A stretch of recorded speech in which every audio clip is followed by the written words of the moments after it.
Good afternoon, guys. Welcome back to another video. Look, it's raining. Welcome back to England.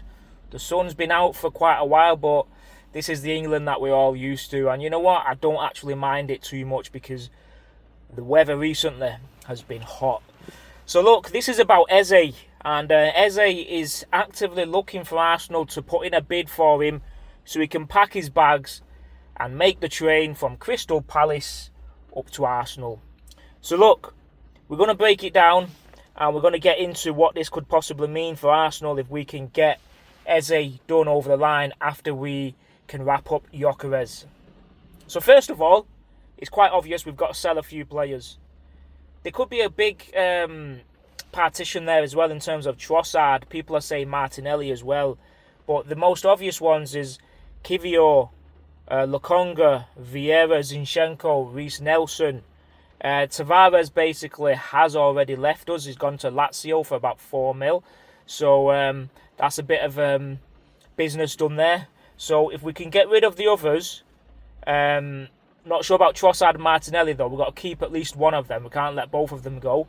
We're hoping to get at least 40-50 million for the lot of them. And then we could hopefully use that towards Eze. So as far as one knows, it seems Arsenal want to make a deal and come to a compromise. I've heard below the release clause. So obviously conversations are going to have to be had and expectations are going to have to be met. And the offer that we put on the table, Crystal Palace will have to make a decision. One thing I can say is I'm told that Arsenal are very serious about bringing in that attacking midfielder. We see Eze more as an attacking midfielder in that number 10, penetrating that last line, potentially playing on the left wing, on the right. He can even come into the centre, but there's no need anymore once we've got Gyökeres and we've got Havertz there as well. So look, he can play anywhere along the front three, and we all know that Arteta, when he comes for a signing, the number one thing he looks for on that CV is versatility. Right? You've got to be versatile to play under Arteta, at least 2 positions. Eze ticks about 4 boxes there. So look, he's one of the best attacking midfielders in the league. He's recently won the FA Cup.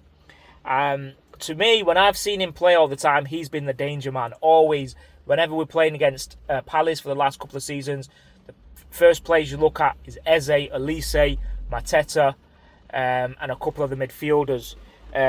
So Eze, for me, would fit the bill at Arsenal. And straight away comes in with that experience. Doesn't need to be gelled in and all that lot sort of, doesn't need to be given a lot of game time in order for him to, go full throttle. He can do that from the very first game.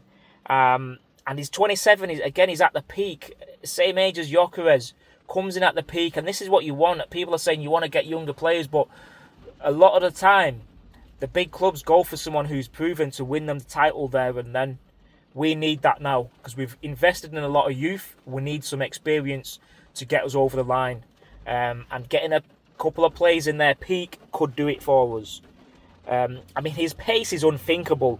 The way he can just cut through, take it to the left, to the right, centre. You don't know what's going to happen. And he's an amazing shooter as well. Look, he ticks most boxes. He can dribble. He can find a pass. He's good at shooting. He's got a bit of swagger. So look, we need to hopefully try and put in a massive or a respectable bidding for Eze. He's a regular at Palace. He scored 14 goals last season and 39 in total for Palace. Now, what can this mean for Arsenal? It means that we'll be terrified of. Teams will be terrified of us. They'll be camping in their own half. Look, we'll just need to be finding ways to break down teams in, more than half of our games. At the minute, it's like that anyway. Every game at Emirates, no matter who we play, they're camping in their own half and they go for the counter, no matter what side it is. And then obviously you've got to look at the lower teams and the middle teams. A lot of them playing the counter at home. So it's like, there's 38 games, 26, 27 of them games is going to be us trying to find that space because the teams are camping. Now, to me, Eze can find that opening that we need. So often, Odegaard has tried picking out or finding Saka on the right, and they're doubling up, tripling up. Eze brings us something different. It doesn't mean he plays every game, but he could find that opening. Look, what it also means is, it means we'll have no more excuses but to go out there and put our name on the Premier League title, the first time since 2004. It means we'll reach at least the quarters or the semis in the Champions League, even the final, or even win it. I mean, our depth, if we can get all those signings done with Eze, it's going to be contagious. Something we've been lacking for the last decade or longer than that. We've got to find a way to get this one done, honestly. If we do, to me, we'll be literally a force. We'll be a super team. We've just got to find a way to do it. We're going to be a powerhouse, a team feared by all over the continent, or should I say the world.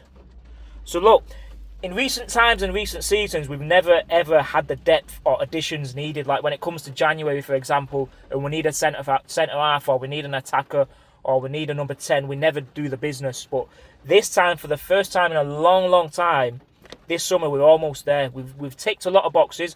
We've replaced the players we need to, like Partey. We've got the centre forward coming in. We're getting some backup for Saliba and Gabriel as well. We've got backup for Zubimendi as well. And look, the forwards coming in.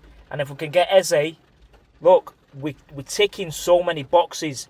And this one for me is the final one. Anything after that is just a bonus. Because don't forget, we've got Madueke as well.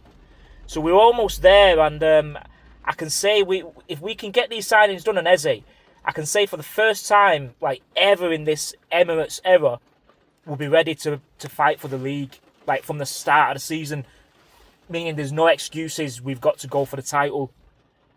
We need to bring Eze in at all costs. Let's fucking do it. I'll catch you on the next one.